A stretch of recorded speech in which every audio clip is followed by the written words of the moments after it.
Bismillahirrahmanirrahim. Assalamualaikum warahmatullahi wabarakatuh. Alhamdulillah. Alhamdulillahilladzi razaqana bi ni'matil imani wal islam. Asyhadu an la ilaha illallah syahadatan tunji qailaha yauma la yanfa'u malun wala banun. Allahumma shalli wa sallim wa barik ala sayyidina Muhammadin wa ala alihi wa sahbihi wa man tabi'ahum bi ihsanin ila yaumiddin. Amma ba'du, fa ya ibadallah ittaqullah haqqa tuqatih wa la tamutunna illa wa antum muslimun. Jamaah semuanya yang dirahmati oleh Allah Subhanahu wa ta'ala, saudara-saudaraku yang dirahmati oleh Allah dimanapun Anda berada, alhamdulillah Allah masih memberikan kita kesempatan untuk melaksanakan yaitu ibadah di bulan puasa, dalam menjalankan rutinitas sehari-hari di bulan Ramadan. Ada satu renungan buat kita semua setelah kita menjalankan puasa di bulan Ramadan dengan lelah, letih, menahan lapar dan haus, meninggalkan semua aktivitas yang dibolehkan di luar Ramadan seperti makan, minum, nikmatnya secangkir kopi di pagi hari, nikmatnya segelas kopi di pagi hari.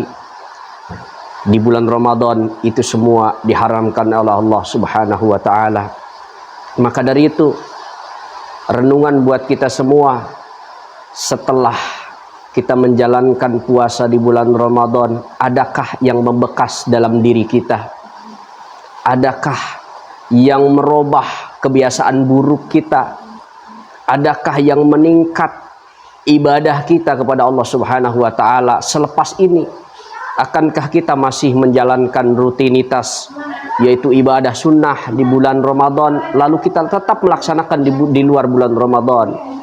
Apakah kita hanya sekedar melaksanakan itu hanya sekedar momen-momen di bulan Ramadan saja, selepas itu kita tinggalkan itu semua? Maka ini adalah renungan buat kita semua, jangan sampai apa yang kita kerjakan di bulan Ramadan hanya dikerjakan di bulan Ramadan, selepas itu kita tinggalkan. Jangan sampai Quran itu hanya dibuka di bulan Ramadan, ikut-ikutan tadarusan, walaupun itu bagus, tapi lebih bagus di luar Ramadan kita tetap kerjakan. Jangan sampai di luar Ramadan Quran itu hanya ditutup, disimpan dalam lemari sampai berdebu, sampai dimakan rayap, kadang sampai usang, kita tidak pernah membukanya kembali. Hanya dibuka di bulan Ramadan saja. Maka dari itu, ini adalah renungan buat kita semua. Renungan buat semuanya. Akankah di bulan Ramadan ini kita meningkat amalan-amalan kita, dan kita amalan itu akan dibawa di luar bulan Ramadan? Maka dari itu perlu yang kita renungi adalah ketakwaan kita kepada Allah Subhanahu wa ta'ala. Ulama mendefinisikan takwa dengan berbagai macam definisi. Ada di antaranya takwa itu adalah menjalankan perintah Allah, menjauhi larangan-larangannya, menjalankan aktivitas ibadah yang diajar, yang disuruhkan, dititahkan oleh Allah, dan menjauhi larangan-larangan yang dilarang oleh Allah Subhanahu wa ta'ala. Dan juga ada yang namanya takwa itu. Takwa itu dibangun atas dasar hubungan baik dengan Allah dan juga hubungan baik dengan sesama manusia. Nah, ini renungan buat kita semua. Sudahkah kita memperbaiki hubungan ini dengan Allah? Coba tengok sholat 5 waktu kita. Sudahkah kita baik sholat 5 waktu kita? Cobalah kita tengok bacaan Quran kita. Sudah berapa ayat sehari semalam kita baca? Cobalah kita tengok sedekah kita. Sudah berapa banyak kita sehari semalam berinfak dan bersedekah? Coba tengok lagi amalan-amalan kita. Karena hidup ini adalah mencari amal dan mencari bekal sebanyak-banyaknya untuk perjalanan yang lebih panjang lagi, yaitu perjalanan akhirat. Maka dari itu, hablum minallah harus kita benahi, harus kita introspeksi diri. Dan Ramadan ini dijadikan momen-momen evaluasi kita, meningkatnya amal, meningkatnya ibadah. Karena dikatakan oleh ulama dan dikatakan oleh Imam Ghazali, la tafrah illa bi ziyadatil ilmi wal amali. Di bulan Ramadan, jadikanlah momen-momen kita mencari kebahagiaan, yaitu dengan dua hal. Yang pertama, yaitu perbanyaklah mencari ilmu, karena di bulan Ramadan ini bertebaran ilmu di mana-mana. Di masjid diadakan pengajian, di masjid majelis-majelis diadakan pengajian, di pesantren-pesantren diadakan pengajian. Ini adalah momen-momen yang baik untuk kita mengevaluasi, untuk kita menambah ilmu agar kita bisa ke depan lebih baik lagi. Dan juga yang kedua, kata Imam Ghazali, kita perlu menambah amal. Jangan sampai usia kita semakin berkurang, amal kita pun tidak meningkat. Maka dari itu, ini adalah renungan buat kita semua, sudah sejauh mana kita membangun hubungan dengan Allah Subhanahu wa Ta'ala.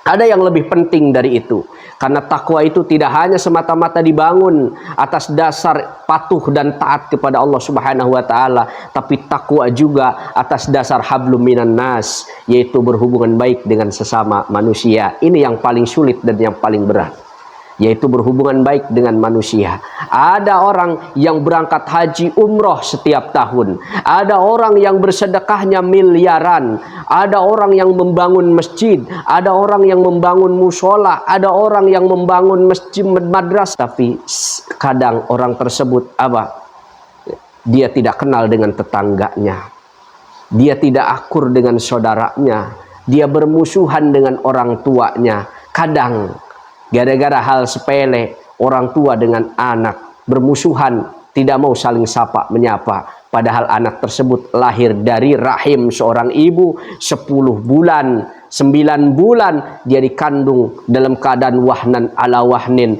wa fisalu fi amaini, lalu dia diurus, disusukkan selama 2 tahun. Anak tersebut dibesarkan dengan penuh kasih sayang, tapi gara-gara hal yang kecil, gara-gara hal yang sepele, gara-gara urusan perut, gara-gara urusan fasilitas, gara-gara urusan rumah, gara-gara urusan yang lainnya, sehingga dia terpecah dengan orang tuanya. Nah, ini adalah ahli neraka yang berjalan di atas muka bumi ini. Ini pun perlu kita evaluasi. Jangan-jangan kita masuk wilayah situ.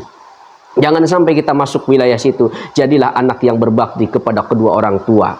Walaupun orang tua kita pernah punya masa lalu yang kelam dengan anaknya, tetap orang tua adalah orang tua kita. Wajib bagi anak untuk berbakti kepadanya, karena satu tetes darah ketika dia melahirkan, andaikan nyawa kita jadikan tabusannya, nyawa kita tidak mampu untuk menebus satu tetes darah dari waktu melahirkan kita. Maka dari itu ini adalah renungan buat anak dan juga renungan buat semuanya, bahwasanya kita harus membangun hablum minallah wa hablum minan nas, ketakwaan kepada Allah dan juga hubungan baik dengan manusia. Hubungan baik dengan manusia ini adalah sesuatu yang paling rumit, yang paling sulit, karena ternyata banyak orang yang sholat 5 waktu dalam keadaan khusyuk tapi tidak akur dengan tetangganya, dia pun ahli neraka. Ada orang yang infaknya banyak, sedekahnya banyak, tapi dia tidak kenal, dia tidak akur, dia rebutan waris dengan saudara-saudaranya, dia adalah ahli neraka yang berjalan di atas muka bumi ini.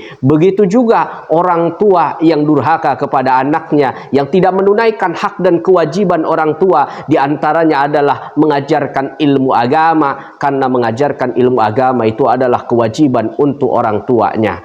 Ini adalah orang tua yang berjalan di atas muka bumi ini, dan dia akan menanggung nanti di hadapan Allah Subhanahu wa Ta'ala. Andaikan anak itu dimasukkan ke dalam nerakanya oleh Allah Subhanahu wa Ta'ala, orang tuanya akan terjerat walaupun dia selangkah lagi menuju surganya Allah Subhanahu wa Ta'ala. Jamaah semuanya yang dirahmati oleh Allah Subhanahu wa Ta'ala, jadikanlah Ramadan ini adalah momen-momen untuk kita meningkatkan kualitas ketakwaan.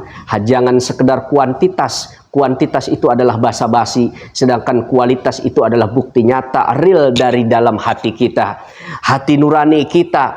menginginkan bahwa ibadah kita semakin hari semakin meningkat dan hubungan baik kita dengan manusia semakin hari semakin baik dan semakin bagus. Karena kita diakui tidak diakui, kita adalah makhluk sosial yang butuh dengan orang lain. Maka dari itu surga yang begitu indah dibangun dengan keindahan yang luar biasa. Di dalamnya ada berbagai macam keindahan dan kenikmatan. Bahkan saking indah dan nikmatnya surga belum pernah didengar oleh telinga, belum pernah disaksikan oleh mata, belum pernah terlintas dalam benak hati dan pikiran. Tapi ternyata surga itu mukaddimahnya adalah hubungan baik dengan sesama manusia. Coba lihat pasangan yang saling mencintai karena Allah, rumah tangga yang dibangun atas dasar Allah, digelar tikar di tengah rumahnya, disajikan oleh istrinya dengan penuh senyuman secangkir kopi kepada suaminya, lalu disuguhkan dengan senyuman. Betapa indahnya sebelum dia masuk ke dalam surga, dia sudah mencicipi indahnya di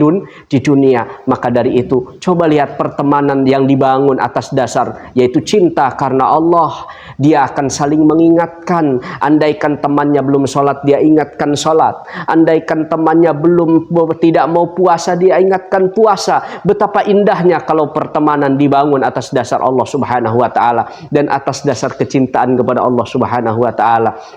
Ini adalah mukaddimah keindahan sebelum kita merasakan nikmat dan indahnya surganya Allah Subhanahu wa taala.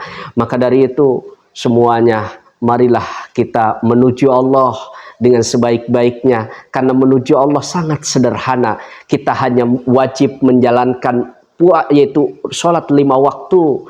Kita hanya menjalankan rutinitas ibadah yang 5 waktu, yaitu sholat duhur, asar, maghrib, isya, subuh sampai mati. Jangan sampai kita tinggalkan. Cukup toh itu saja kita sudah dapat bagian surganya Allah Subhanahu wa taala. Dan di bulan Ramadan ini kita jangan sampai meninggalkan puasa, karena puasa itu adalah kewajiban setelah sholat. Dalam 1 tahun ada 1 bulan kita wajib menahan lapar dan haus, yaitu di bulan Ramadan. Maka bulan Ramadan ini jadikanlah momen-momen kesempatan kita. Yang tua dengan umur sisanya itu, marilah tingkatkan ketakwaan dan ibadah kepada Allah Subhanahu wa taala, dan jalinlah silaturahim dengan sesama. Kalau punya dendam, entaslanlah dendam itu, karena dendam itu hanya menyiksa di dunia sebelum disiksa di nerakanya Allah Subhanahu wa taala. Coba lihat orang yang punya dendam, jangankan untuk bertemu, untuk berkunjung ke rumahnya, di jalan pun berpapasan. Jalan 1 tapak dia berpapasan, dia lebih memilih memutar balik dan pergi ke jalan yang lebih jauh. Padahal jalan yang dekat ada di depan mata, karena ada orang yang dia nggak suka, dendam. Nah ini akan merusak, dan ini adalah kesengsaraan di dunia sebelum oleh Allah disengsarakan nanti di akhirat. Maka entaskanlah dendam itu, buanglah kebencian itu, bukalah pintu maaf selebar-lebarnya. Apalagi di bulan Ramadan ini, mendekati di bulan, yaitu di bulan Syawal, masuk ke Idul Fitri, bukakanlah pintu maaf. Jangan sampai mohon maaf lahir dan batin itu hanya sekedar basa-basi semata. Jadikanlah itu semua dari dalam hati kita, dari lubuk hati kita, bahwa kita membuka pintu maaf kepada siapapun dengan kesalahan apapun. Biarlah masa lalu berlalu begitu saja, kita melangkah ke depan lebih baik dengan manusia, dengan Allah. Jalinlah hubungan yang baik agar kita mendapatkan bagian surganya Allah Subhanahu wa taala. Jangan sampai kita menjadi manusia yang bingung ketika kita sampai di akhirat. Ternyata kita cari amal kita tidak ketemu. Kemana amal kita? Ternyata amal kita habis karena kita punya dendam kepada sesama, kita punya rasa benci kepada sesama. Bagi yang muda, saya ingatkan, entaskanlah masa muda kalian, yaitu dengan apa? Dengan memperbaiki diri, dengan mengevaluasi diri, dengan melangkah menggapai cita-cita yang lebih baik. Jangan sampai kalian mencampur aduk antara yang hak dengan yang batil. Wala talbisul haqqa bil batil. Jangan sampai kalian mencampur aduk yang hak dengan yang batil. Yang sekolah tetap sekolah, hindarilah hal-hal yang negatif, pergaulan bebas, percintaan, minum-minuman, mabuk-mabukan, apalagi di bulan Ramadan. Jangan sampai kalian yang muda, yang punya kekuatan, punya mental, punya tenaga, tapi justru tidak menjalankan puasa di bulan Ramadan. Dan juga semuanya yang dirahmati oleh Allah Subhanahu wa taala, ini adalah yang terakhir yang mesti saya sampaikan, bahwasanya surga yang begitu luas itu hanya disediakan oleh Allah untuk mereka yang takwa. Takwa menjalankan hubungan baik dengan Allah, menjalankan aktivitas ibadah dan menjauhi larangannya, dan juga menjalin ukhuwah Islamiyah dengan sesama manusia dengan baik, karena semuanya perlu dibangun. Maka dari itu, yang dirahmati oleh Allah Subhanahu wa taala, Al-Fakir hanya mengingatkan bahwasanya itu semua perlu kita evaluasi. Di momen-momen ini, marilah kita semua berevaluasi, melangkah lebih baik agar kita berjumpa di surganya Allah Subhanahu wa taala. Wal afu minkum. Wassalamualaikum warahmatullahi wabarakatuh.